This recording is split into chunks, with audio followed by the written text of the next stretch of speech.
Muito bem, vamos começar com uma memória dessa data, uma memória que foi trazida pelo então ministro da Justiça, Flávio Dino. O Flávio Dino estava como ministro da Justiça naquele 8 de janeiro.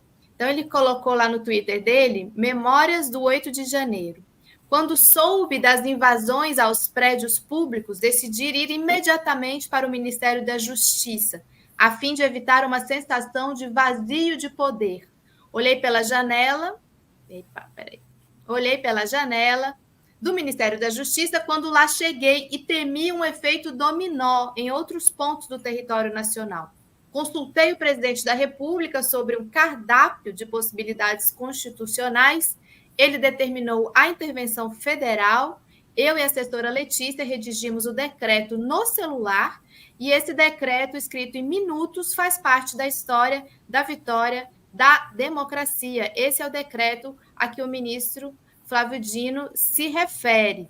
Depois ele diz, na parte 2, o presidente da República decidiu decretar a intervenção federal. Chamei os secretários Capelli, nomeado interventor em seguida, o Diego Galdino, adjunto do Capelli, que trabalham comigo desde o governo do Maranhão. Mostrei a conflagração na Praça dos Três Poderes e orientei. Desçam lá e comandem pessoalmente a Polícia Militar do DF.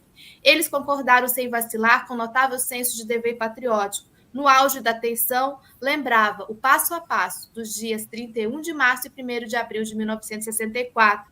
Lembrava, li muito sobre esse golpe. Tais leituras me ajudaram na hora decisiva de assessorar o presidente da República e a história não se repetiu, a democracia venceu. Esse conteúdo desses dois textos complementares do ministro da Justiça, Flávio Dino, eles dão o tom da dramaticidade e da gravidade daquele 8 de janeiro, um ano atrás, não é, Felipe? Exato. O Dino estava no Ministério da Justiça, o presidente Lula estava em Araraquara, tinha havido uma enchente na cidade de Araraquara, cujo prefeito é o Edinho Silva. O Edinho Silva está no carro com o Lula, se dirigindo para as áreas onde aconteceram os deslizamentos, e recebe um telefonema do fotógrafo oficial da Presidência da República, o Ricardo Stucker. O Stucker diz, passa o telefone para o presidente Lula, e mostra essas imagens. E o Lula, então, naquele momento, no carro com o Edinho, vê as imagens dos golpistas invadindo o Palácio do Planalto, e o Congresso e depois o STF. O Lula, então, vai para a prefeitura de Araraquara, e ali, dentro da prefeitura de Araraquara, é que se dá esse diálogo que o Dino menciona nesse tweet. E aí o Dino diz, presidente, nós temos um cardápio, é o que ele escreve ali de opções. O cardápio pode ser a intervenção, pode ser a GLO, pode ser o estado de sítio, o estado de emergência. Quando ele fala GLO, aí nós temos a emergência de uma grande figura, né, Ana? Que é a Janja. A Janja levanta, como a gente está mostrando aí, diz, não, GLO não, é tudo que eles vão querer. A revista Fórum mostra dá essas aspas a Janja, lá no escritório, lá no gabinete do Edinho. Então, a Janja tem um papel fundamental para lembrar que a GLO era exatamente o que eles queriam. E por que isso, Ana? Porque a GLO daria poder aos militares para agirem como polícia. É o único mecanismo constitucional que dá poderes a eles para agirem como polícia. Então, eles dominariam a capital e, portanto, o golpe estaria consolidado com os militares. Era parte do plano.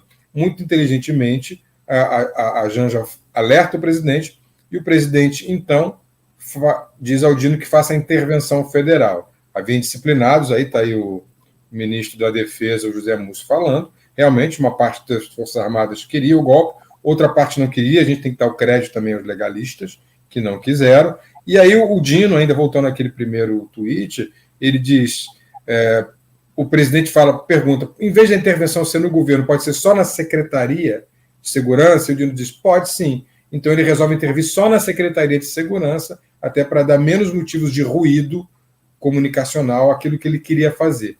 Logo depois, o governador é afastado pelo Supremo Tribunal Federal, mas não por uma ação do Executivo Federal, que só intervém na segurança pública. Que é óbvio, né, Ana? Que o governador, a segurança pública estava toda envolvida. Vamos voltar agora um pouquinho na memória, vamos lembrar do que aconteceu na diplomação do Lula, né? Quando invadiram lá a sede da Polícia Federal, queimaram ônibus, e a polícia não fez nada. O Lula conta isso. O Lula conta que estava ali no hotel assistindo a tudo aquilo, aos ônibus sendo queimados, e a polícia não fazendo nada. Depois teve ainda a minuta do golpe, né, que foi redigida e depois, mais tarde, seria encontrada na casa do ex-ministro da Justiça, Anderson Torres. A delação do Mauro Cid, que está vindo à tona agora, tem vários e vários trechos mostrando militares mandando mensagens dizendo tem que ser deflagrado agora, não tem mais ponto de virada, tem que ser agora, o ponto é esse. O ponto de lançamento é esse, que no jargão militar é o momento crítico para se fazer uma operação, e a operação é o golpe. Ou seja, Ana, está tudo desenhado, não precisa explicar nada. Eles mesmos se entregaram, eles mesmos desenharam o golpe. Generais, o próprio Bolsonaro, como que é o líder, a minuta do golpe, que foi encontrada na casa do ex-ministro da Justiça, Anderson Torres, que está redigida em linguagem militar, em linguagem, se pegar o ato institucional número 5, tem uma linguagem muito parecida com esse ato. Isso seria, como é o nosso documentário, o ato 18, que é o nome que se dá aos nossos documentários.